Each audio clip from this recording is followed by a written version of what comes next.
There is a lot of emphasis nowadays on pre-planning one's service, not at need when a death occurs, but pre-planning. That could be a month, that could be an indeterminate amount of time, years in the future. What's the value of pre-planning, and how do people do that? Well, for one, the key point of pre-planning your funeral is security.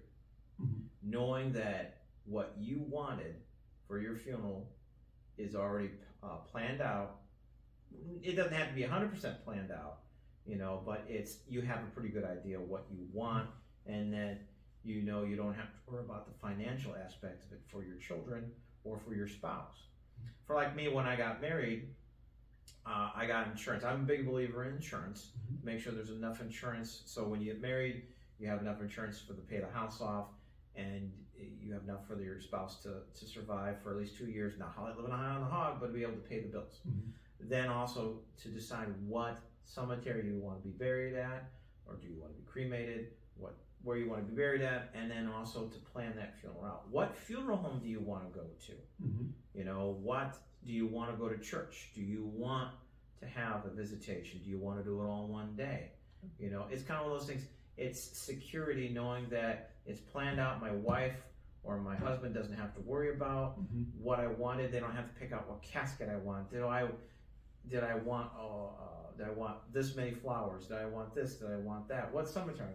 It's a security to make sure that it's already done and it's paid for. The biggest financial burden is the aspect. So as opposed to paying $5,000 or $6,000 or $8,000 now for the funeral, okay, 20 years from now where it's going to be double or triple, where it's going to be $16,000 to $20,000, that cost right there is that initial cost pays for the whole thing. You might have to come up with $1,000 here or there because third parties costs will increase. You might have to pay more for the opening and closing of a cemetery or a permit or whatever he needs for third parties, since I don't guarantee.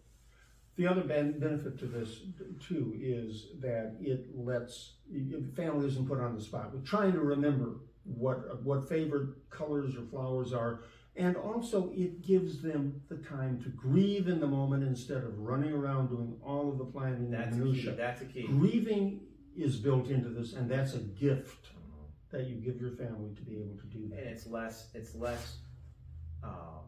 trying on your family, who's your daughter or your son has to come in and sit down and plan it out. All they need to do is come in. Well, mom did a pre-plan, or dad did a pre-plan. Here it is.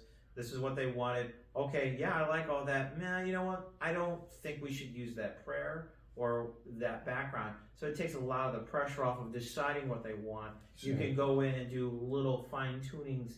Well, Mom didn't really like that song, or I don't like that song. Let's change it to a different song, or things like that. You can fine tune it as opposed to building it everything from the bottom up. Exactly. And there's huge value and spiritual health in all of that.